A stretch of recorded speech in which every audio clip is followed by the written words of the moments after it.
सध्या या ठिकाणी ही आग लागल्याचं या दृश्यांमधून आपण पाहतोय। अमृतसर मधल्या एका गावामध्ये, वडाळा या गावामध्ये हे ड्रोन पडलेले आहेत आणि अचानक या ठिकाणी आग लागल्याचं आपण या दृश्यांमधून पाहतोय। या ठिकाणी ही महिला घाबरतीये आणि घाबरलेल्या अवस्थेत ती इथे इतरांना माहिती देते।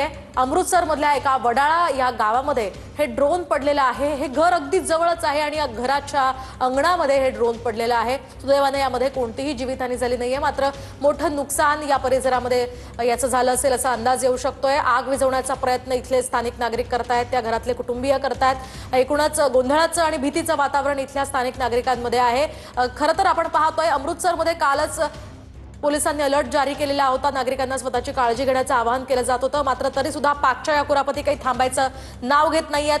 पाक मधल्या या सैन्यानं इथे हा अमृतसर मधल्या वडाळा गावामध्ये ड्रोन हल्ला केलेला होता आणि हे ड्रोन आता भारतीय सैन्याने पाडलेलं आहे। घराच्या परिसरात हल्ल्यामुळे ही आग सुद्धा लागलेली होती आणि ही आग विझवण्याचा प्रयत्न इथल्या नागरिकांकडून आता केला जातोय।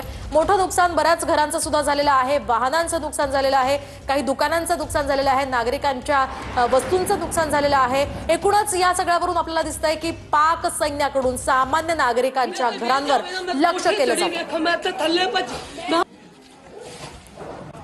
तर ही महिला या ठिकाणी व्याकुळतेनं बाहेर पडली। आग लागली आणि ती महिला या सगळ्या घटनेची माहिती देताना आपल्याला पाहायला मिळते। एकूणच आसपासच्या नागरिकांना ती या सगळ्याची माहिती देताना पाहायला मिळते। घराच्या परिसरामध्ये हल्ल्यामुळे भीतीचं वातावरण या सगळ्या नागरिकांमध्ये सध्या पाहायला मिळतं आहे। पाकच्या कुरापती कुठपर्यंत वाढलेल्या आहेत, कुठपर्यंत त्यांची मजल गेलेली आहे त्याचा अंदाज आपल्याला येऊ शकतोय। मात्र भारतीय सैन्य पूर्णपणे चोख आणि सडेतोड उत्तर पाकच्या या कुरापतींना देत आहे। हा ड्रोन खरं तर हाणून पाडण्याचा प्रयत्न भारताच्या सैन्यानं केलेला असेल। अगदी अंगणातच, घराच्या अंगणातच हा ड्रोन खाली पडलेला आहे आणि ड्रोन पडल्यानंतर ही आग सुद्धा या परिसरामध्ये लागली। सुदैवानं यामध्ये कुठलीही जीवितहानी झाल्याचा काही कळत नाहीये, मात्र सध्या आपण पाहतोय घराच्या परिसरामध्ये हल्ल्यामुळे ही आग लागलेली आहे आणि एकूणच भीतीचं वातावरण सध्या इथल्या स्थानिकांमध्ये पसरलंय।